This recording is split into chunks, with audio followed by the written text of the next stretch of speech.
আসসালামু আলাইকুম। আমার এবারে কেমন আছেন?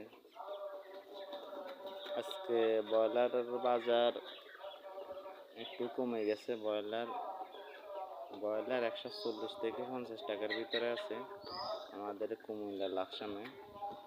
কালার বার্ড 230 থেকে 60 টাকার ভিতরে আছে। সোনালি 250 থেকে 80 টাকার মধ্যে আছে। যারা রেডি মুরগি আছে সারা বাংলাদেশে এক এক জায়গায় এক এক রেট। কোন জায়গায় কোন রেট আপনারা কমেন্টে জানাবেন, তাহলে আমরা বুঝতে পারবো যে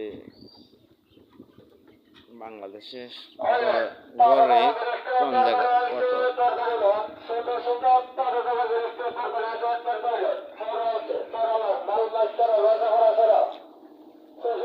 কমেন্টে জানাবেন, আমার চ্যানেলটাকে সাবস্ক্রাইব করে দিন। আসসালামু আলাইকুম।